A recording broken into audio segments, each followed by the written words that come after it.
అందరికీ నమస్కారం.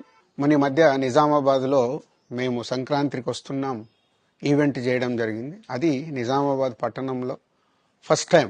ఇంతకుముందు ఎప్పుడు మన దగ్గర సినిమా ఈవెంట్స్ పెద్దగా జరగవు. అప్పుడు ఒకసారి ఫిదా సక్సెస్ మీట్ ఒకటిసారి పెట్టాము. మళ్ళీ సంక్రాంతికి వస్తున్నాం చేశాం. అంటే ఆ నిజామాబాద్తో నాకున్న అనుబంధం అలాంటిది.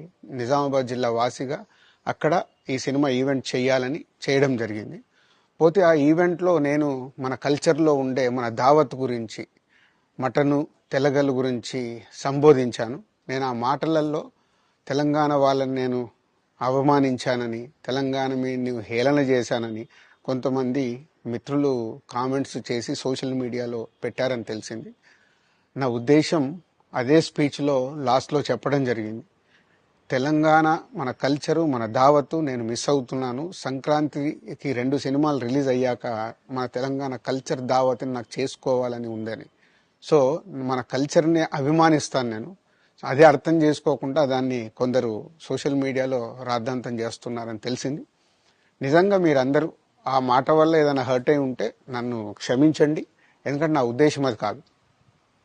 ఎందుకు చెప్తున్నానంటే, నేను నిజామాబాద్ జిల్లా బాన్సువాడలో ఫిదా అనే సినిమా షూటింగ్ చేసి ప్రపంచవ్యాప్తంగా ఆ ఫిదా సినిమా ఎంత అప్లాజ్ వచ్చింది, భానుమతి క్యారెక్టర్కి, మన తెలంగాణలో ఉండే కల్చర్కి ఆ సినిమా ఎంత ఒక ఫ్యామిలీ ఎమోషన్స్కి ఎంత విలువ ఇస్తామనేది చెప్పడం జరిగింది ఆ సినిమాలో. అది ప్రపంచవ్యాప్తంగా ఫిదా సినిమా ఎంత పెద్ద హిట్ అయిందో మీ అందరికీ తెలుసు. అలాగే బలగం అనే సినిమా తీసినప్పుడు తెలంగాణ సమాజం మొత్తం మమ్మల్ని అభినందించింది.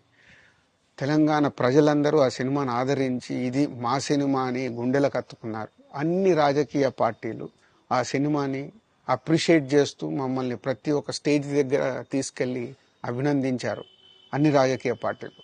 సో ఒక తెలంగాణ వాసిగా ఒక తెలంగాణని అభిమానించే నేను తెలంగాణని హేళన చేస్తానని ఎలా అనుకున్నారో నాకు తెలియదు.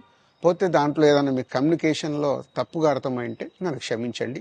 మీ మనోభావాలు ఆ కొందరు ఎవరైతే దెబ్బతిన్నాయని అనుకుంటున్నారో వాళ్ళందరికీ నా విజ్ఞప్తి, మీ మనోభావాలు దెబ్బతింటే నన్ను క్షమించండి.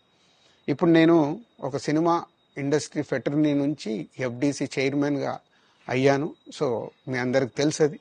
సో ఇటు సినిమా ఇండస్ట్రీకి అటు ప్రభుత్వానికి మధ్యలో ఉంటూ సినిమా ఇండస్ట్రీకి అవసరపడ్డట్టుగా నేను అన్ని సహాయ సహకారాలు చేస్తూ ఈ హైదరాబాద్లో హెల్దీ వాతావరణము, తెలుగు సినిమాకి, తెలంగాణలో అభివృద్ధి చెందాలనుకునే యువతకి అందరికీ నేను ఉపయోగపడేలాగా ఉండాలి.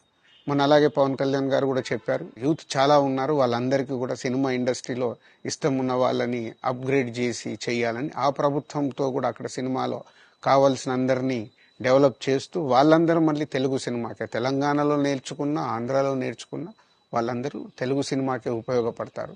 సో అందరికీ తెలంగాణలో ఉండే అన్ని రాజకీయ పార్టీలకి నా విజ్ఞప్తి, నన్ను రాజకీయాల్లోకి లాగకండి. అలాగే ఎఫ్డిసి అనేది కూడా సినిమాకి ఉపయోగపడేలాంటి అభివృద్ధి పనుల గురించి అవే చేస్తాను తప్పితే అది రాజకీయాలకు సంబంధించింది కాదు.